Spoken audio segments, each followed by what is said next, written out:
Well, I think there's a real interest in seeing linked data sets nowadays with government services, and especially the sector that I'm from in the justice system. Our clients participate in programs in the social services, with the health sector, with law enforcement. When we link this together, we end up with a better picture of what affects community safety. We can also personalize the interventions that the clients have as they go through these different systems in a way that we can't if we just look at them individually.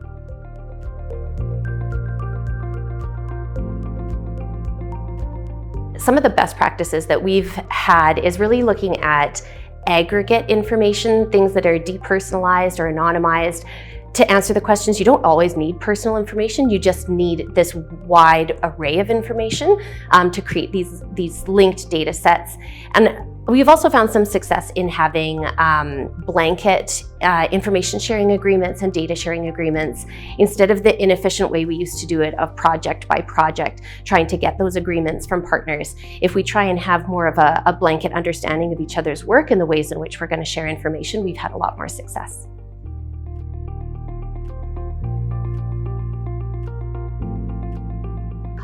We're hoping to have one soon. We've been working on matching a client's information across the justice system. Right now, it's measured and captured in an interaction with police, an interaction with the courts, an interaction with corrections. And one of the issues that we're really trying to resolve is around bail recidivism.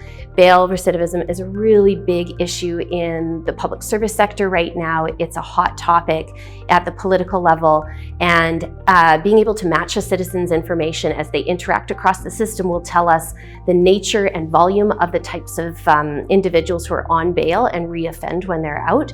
And it hasn't been a particularly data-driven conversation right now. So inside the government of Alberta, we're working on some methodology that will hopefully take us to a place where we can really inform that conversation.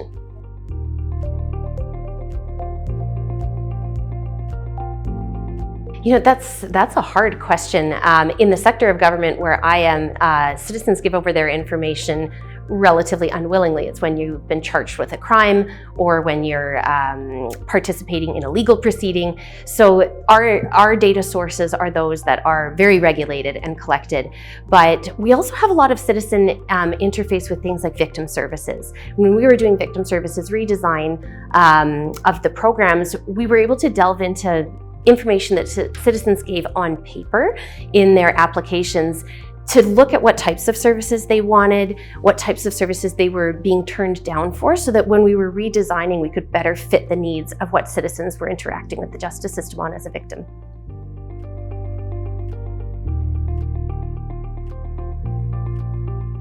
AI and machine learning are just ripe for use in government services.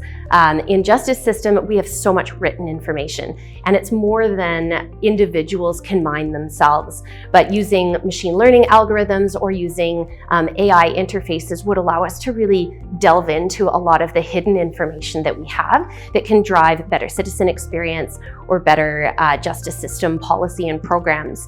In particular, we're looking at the use of machine learning to mine through some of our overtime information for some of our uniformed positions in corrections and in peace officers to see if there's patterns that can be determined that would help us schedule more efficiently, have a better service to the public.